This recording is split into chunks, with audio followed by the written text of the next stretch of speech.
तुमचा इंजिनियर काय ते तिथं काय जिओ टॅगिंग मध्ये फोटो काढतं का? तुमची ही मानसिकता बदला. आणि पैसे तुम्ही घेतले आम्ही म्हणत नाही, पैसे तुम्ही घेतच नाही. तुम्ही दलाल ठेवले, दलाल पैसे घ्यायला. तुमचे दलाल भिकारचोट पैसे जमा करतात. तुमचे रोजगार सेवक पैसे जमा करतात. रोजगार सेवक मास्टर कमी भरतात, पैसे जास्त जमा करतात.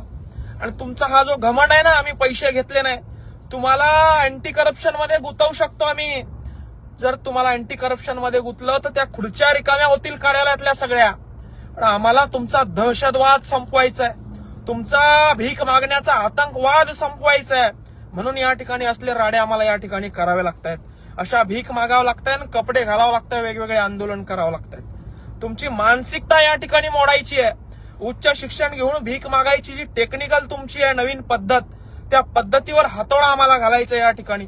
पूर्ण तालुक्यामध्ये 6 महिने झाले घरकुलाचे नाव आले, तेव्हाच घरकुल लाभार्थ्यांनी घरकुल बांधायला सुरुवात केली. नाही बिचारी कोणाची परिस्थिती म्हणून उजाडा दिलं काम. तुम्ही टप्प्याटप्प्याने केलं नाही तर डायरेक्ट नाही सांगायला पाहिजे ना.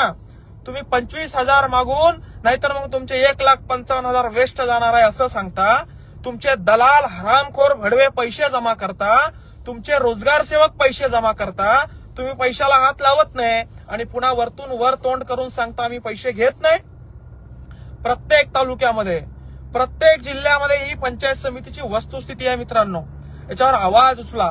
एकीकडे देश आपला, जवान आपले स्वतःच्या जीवावर उद्धार होऊन आपलं रक्षण करताय, दुसरीकडे उच्च शिक्षित असलेले हे अधिकारी देशाच्या शेतकऱ्याचं कंबरडं मोडण्याचं काम करताय. आणि याला सुशिक्षित तरुणांनी जाब विचारण्याची गरज आहे.